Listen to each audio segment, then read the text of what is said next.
If you've been following along, my teacher fried my brains up to this point. You know this is getting good. This story had more twists and turns. We see characters coming in and out we did not expect to see, turning into aliens, and oh my gosh. I'm so glad you stuck this out with me so far. I'm so glad I stuck it out too. But I need to find out, who is this person? Who is this intruder? Chapter 19, playing the field. You better be comfortable. Let's get cozy. Crisscross applesauce, folks. Here we go. We're about to find out who the intruder is, and here we go. Looking nervous, the intruder walked over to the force field and placed her hands, it's a her hands against it. I don't even know what voice to do right now because I don't know who it is. Hello, Duncan. I'm just guessing. Hello, Duncan, she said. Even though my body couldn't move, my brain started to smile. If the breath of air I had taken after I climbed out of the dumpster was the best breath I ever took, Susan Simmons walking into that attic was the best sight I ever saw. Why didn't I think of Susan? That's so funny. Why didn't we think of Susan? What are you doing here? I thought again. Looking for you, you goofball, she replied. After I found your note in my locker, I was sure that you hadn't run away from home, no matter what anyone else said. So I started trying to track you down. How did you find me so quickly? Susan gave me an odd look. Duncan, I didn't find you quickly. You've been gone for over 3 weeks. I've been working like crazy to find out what happened to you. Almost got myself killed a couple of times in the process.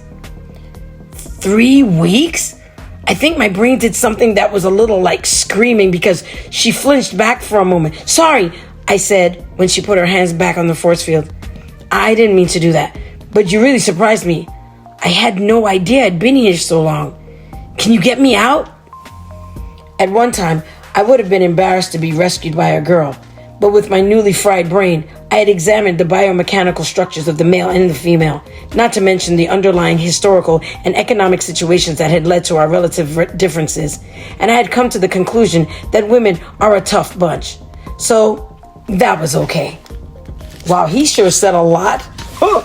Yeah, that's right. Women are pretty cool and very smart. Thank you very much. Okay. Susan looked worried. I don't know how these things work, Duncan. Great. I was found, but still lost, so to speak. At least, that's what I thought at first, until a voice whispered in my head, I know how to turn the thing off. By the way, tell Susan I said hello. Peter? Cried Susan. What are you doing here? She looked around. And where are you? You can hear him? I asked in astonishment. Of course I can. Where is he? I'm in space, replied Peter. Susan looked startled. Then how come I can hear you? She asked. I think it's because we're both connected to Duncan's brain through the force field. How are you anyway? I've missed you. I'm fine, Peter. How about you? Sheesh. I was glad they were both here, but I was beginning to feel a little like my head was a hotel room.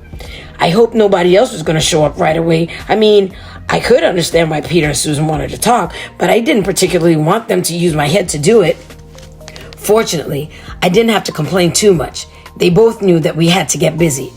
Susan, see if you can spot anything that looks like a control panel somewhere nearby, said Peter once they'd finished greeting each other. We've got to get Duncan out of this thing.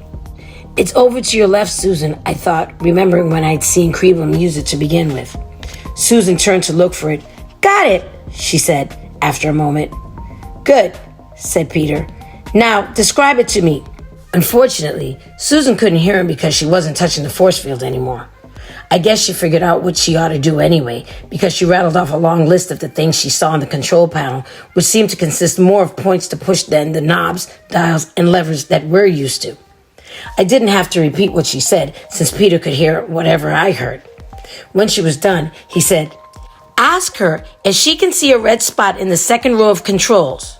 How? Crud! I forgot she can't hear you unless she touches the force field. Get her over here. How? I repeated, feeling incredibly helpless. What do I do now? Asked Susan. Then, realizing what the problem was, she came over to touch the force field again. Peter repeated the instruction about the red spot. Susan returned to the control panel. Got it, she said. Do you want me to press it? Oh! She trotted back over to the force field. Yes, said Peter before she could even repeat the question.